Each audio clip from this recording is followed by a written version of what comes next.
Good morning, class 7th students. In the previous videos, we will start our first chapter of NCERT, which is nutrition in plants. We discuss about the overview of this chapter and we discuss the first topic of the chapter, which is mode of nutrition in plants. You have to write in your notebooks as a notes these black dot words, which is nutrient, autotrophic, autotrophs, heterotroph. These dark words definitions you have to write in your notebook.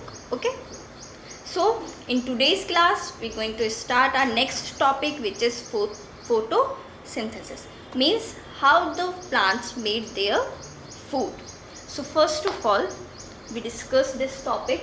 Okay, so in the plants there is leaves are the food factory of the plant. Okay, जैसे कि हमारे होता है, हमारी जो factories होती हैं उनमें फूड बनता है और फिर हम उसे ख़रीद के लाते हैं और खा लेते हैं.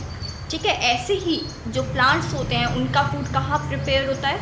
लीव्स में प्रिपेयर होता है. वो उसकी फूड फैक्ट्री होती है, वहीं उनका फूड प्रिपेयर होता है और वहीं से वो प्लांट के अलग अलग पार्ट्स में जाता है और उसको प्लांट लेता है. ओके, उसमें जो लीव्स को जो चीज़ें चाहिए होती हैं फूड बनाने के लिए, वो कौन कौन सी होती हैं? वो होती हैं मिनरल, वाटर, विटामिन और सनलाइट, कार्बन डाइऑक्साइड. ये सब उन्हें चाहिए होता है, ये सब चीज़ें उन्हें चाहिए होती हैं लीव्स को, ये सब चीज़ फूड बनाने के लिए. तो जो मिनरल, विटामिन, वाटर होते हैं ये कहाँ होते हैं? हमारी सॉइल के अंदर प्रेजेंट होते हैं पहले से ही.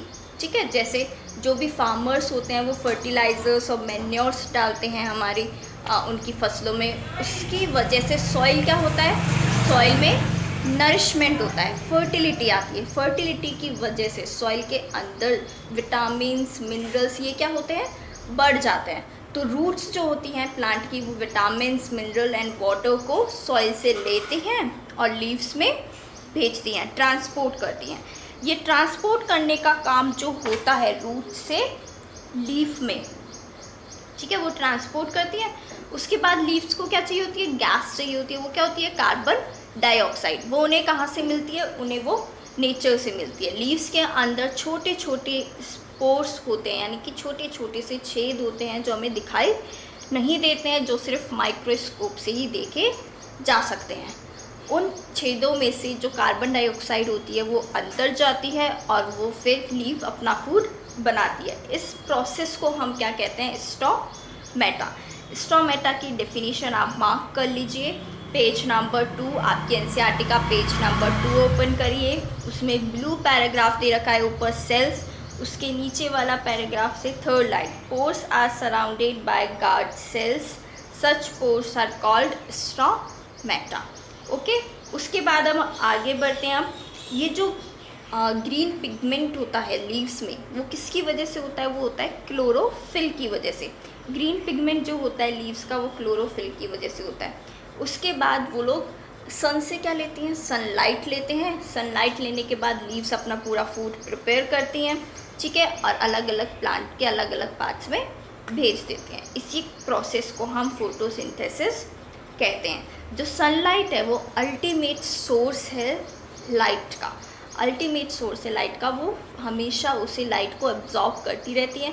अगर उनके पास फूड ज़्यादा बन जाता है, जैसे हमारे कभी घर में फूड ज़्यादा बन जाता है, तो हम उसे सिक्योर करके रेफ्रिजरेटर में रख देते हैं कि कल खा लेंगे, परसों खा लेंगे. ऐसे ही प्लांट्स भी करते हैं. प्लांट्स के पास अगर फूड ज़्यादा बच जाता है तो वो उसे स्टोर करके रख लेते हैं नेक्स्ट डे के लिए. लेकिन ये जो फोटोसिंथेसिस प्रोसेस होता है ये सिर्फ और सिर्फ डे में ही होता है, क्योंकि इसके लिए सनलाइट बहुत ज़्यादा ज़रूरी है. तो हमने क्या देखा अभी इस टॉपिक में? फोटोसिंथेसिस में, फोटोसिंथेसिस प्रोसेस में जो प्लांट होता है उसे किन किन चीज़ों की ज़रूरत होती है? उसे सबसे पहले ज़रूरत होती है मिनरल्स की. Minerals, water, okay. उसके बाद सनलाइट,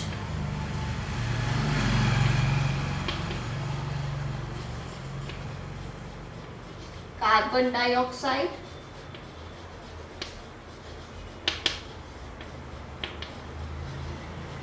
ये सब चीज़ें उसे अपना प्रोसेस यानी कि अपना फूड बनाने के लिए चाहिए होती हैं। ठीक है, अब जब प्लांट फूड बनाते हैं, जब भी वो फूड बना रहे होते हैं, उनका प्रोसेस चल रहा होता है तो वो क्या करते हैं, कार्बन डाइऑक्साइड को तो नेचर में से लेते हैं और फूड बनाते समय ऑक्सीजन को रिलीज़ करते हैं। उसी की वजह से हम लोग रह पाते हैं, हम लोग क्योंकि ऑक्सीजन लेते हैं और इसी फूड पे हम लोग पूरे डिपेंड होते हैं। जो प्लांट्स अपना फूड बनाते हैं उन्हीं पे हम डिपेंड होते हैं। उसमें फ्रूट आते हैं, फिर और भी चीज़ें आती हैं, तो उसी पे हम डिपेंड होते हैं। इसमें आपके पेज नंबर 3 पे इक्वेशन दे रखी है, carbon dioxide plus water gives carbohydrate plus oxygen. यानी कि जब प्लांट्स के अंदर कार्बन डाइऑक्साइड और वाटर का रिएक्शन होता है तो क्या बनते हैं, कार्बन डाइऑक्साइड और ऑक्सीजन बनते हैं, जो कि किसके काम आते हैं, हमारे काम आते हैं। वो हमें ऑक्सीजन देते हैं, रिलीज़ करते हैं वो ऑक्सीजन को, जो कि हमारे काम आती है। और कार्बन डाइऑक्साइड को कार्बोहाइड्रेट्स भी वो अपने काम में लेते हैं। ओके, ये जो आपके डायग्राम दे रखे हैं पेज नंबर 3 पे, diagram number B, a section through a leaf, a leaf and third है स्टोमेटा। ये तीनों डायग्राम्स आपको नोटबुक में ड्रॉ करने हैं। ओके, ये तीनों डायग्राम्स आपको नोटबुक में ड्रॉ करने हैं। आज हम इतना ही करेंगे क्लास में। नेक्स्ट क्लास में हम लोग ये जो पहेली बूझों के क्वेश्चन है ये डिस्कस करेंगे और सेल वाला जो ब्लू ऊपर टॉपिक दे रखा है पेज नंबर 2 पे वो भी डिस्कस करेंगे। Okay, thank you class, good bye. अगर आपको ये वीडियो अच्छी लगी तो इसे लाइक शेयर एंड सब्सक्राइब ज़रूर करें। See you in the next class, bye.